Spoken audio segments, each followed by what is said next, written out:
Hi everyone, so in this video I'm going to answer an interesting question I get, which is, does a fear of driving happen to just anyone?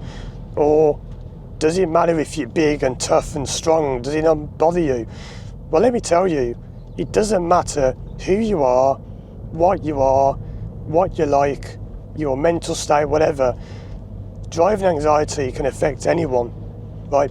I've worked with a surprising number of what you will call tough people. And I'm not going to name them because it's all kept private, but I've worked with quite a few police officers and soldiers, army soldiers. It's quite common that they have driving anxiety. And I remember people saying to me, this makes no sense to me at all. Look, this one person said to me, I've been in the military, I've fought in wars around the world, I've jumped out of airplanes with parachutes, and I thought, yeah, this guy is tough. This guy is a no-nonsense tough guy. And he said, but when I drive my car more than 30 miles an hour, I just can't stop screaming and I'm terrified. Now, that can seem funny because it doesn't match, does it? It's like, well, how come you've got this big tough guy who's terrified of driving? It doesn't matter who you are. It's a bit like an illness. Illnesses don't care. If you're going to catch a cold, you're going to catch a cold. It doesn't care if you're in the army or if you're, a housewife or if you're an athlete or whatever. It doesn't care what you are.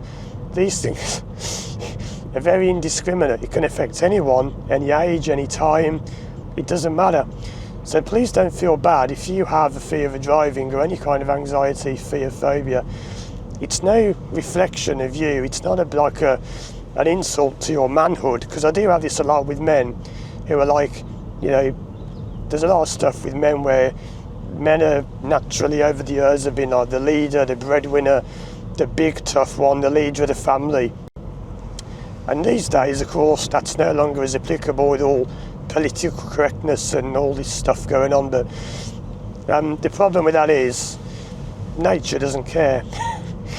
Nature doesn't do political correctness, and thousands and thousands of years of men being programmed to be the winners, the hunters, the head of the family is not going to go in a few decades just because politicians wanted to.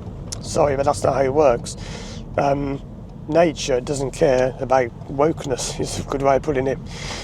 So it doesn't matter who you are, what you've got, what kind of conditions, whatever, blah, blah. Doesn't matter how big you are, how tough you are. Driving anxiety can affect anyone. So please don't feel bad if you think it's some kind of insult or if you're worried about getting help, because I've had this before where people say people have laughed at me because they just don't understand. Well, we all have things that we don't like. Like I tend to cough a lot when I'm doing these videos, which I don't like. But we all have our own personalities, our own quirks. That's what makes you, you. It'd be pretty boring if everyone was perfect.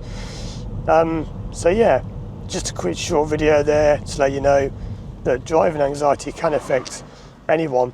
And sometimes people like that person coming the other way, the first one who had no idea the road was narrow, they're only not scared because they're too silly to be scared. I have had that where people have said, look, I've got a friend, and they're just too stupid to ever get scared because they just don't see danger. Now, in some ways that's good, but in some ways you cannot see danger, and it can be a problem because you think, why is everyone else driving so slowly? Why is everyone getting scared? I'm only doing 120, what's the problem? And they just don't get it. But anyway, so just a quick video there. If you do want more help with your driving anxiety, you can contact me through my website, firstdrive.com, to work with me one-to-one from anywhere in the world. Thanks for watching, and as always, I'll see you again soon for more videos.